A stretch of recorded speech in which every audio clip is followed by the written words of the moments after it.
Okay, this is your forecast for the next couple of days for Western Pennsylvania. Out there, this is a 6 o'clock temperature that estimated would be in the 20s for most people. Some teens up here towards Bradford. As we go through the nighttime hours, it cools off pretty quick.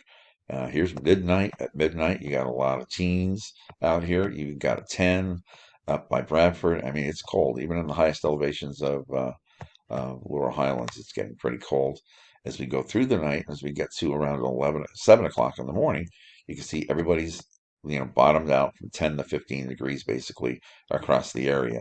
Now tomorrow during the day, it'll warm up just a little bit. Here's your afternoon temperatures. Teens, through the mountainous areas in Bradford, 20s down here by Pittsburgh and Erie.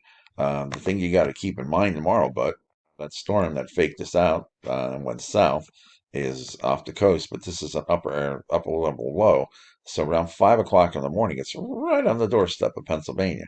And it brings some snow, nothing major, but some snow into western PA. This is around 9 o'clock. This takes you out to around noon. It circulates through. This is around 4, and then it becomes more of a off the lakes kind of a deal.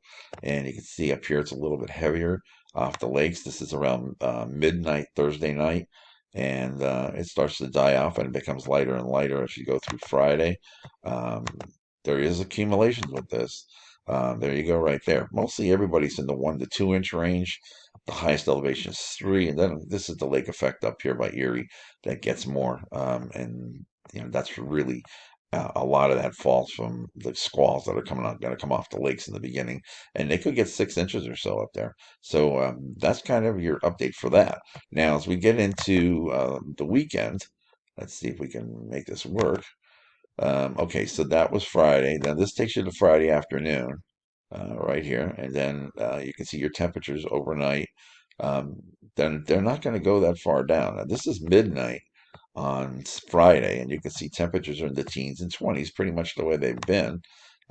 They drop down overnight um, to this is around 2 o'clock in the morning, 20s in Bradford and mountainous areas, or 12 in Bradford, and in the mountain areas it's in the teens, and then out by Pittsburgh, you're around 20. It'll everybody will bottom out Saturday morning around in the teens. So that's kind of where that sits. All right.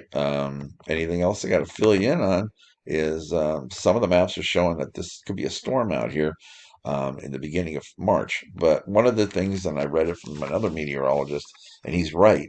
The storms this year coming up from the south have not connected with the cold air. They're connecting with the warmer air, and that's why we're having wet sleet and freezing rain and things like that. And that's what I said back in October, if you remember my winter outlook. I said there'll be a lot of mixed precipitation and ice this year. And sure enough, that's happening. And I noticed that some other meteorologists had kind of noticed uh, that the storms don't connect with the cold air this year for some reason. Who knows? Mother Nature's strange. All right, take it easy.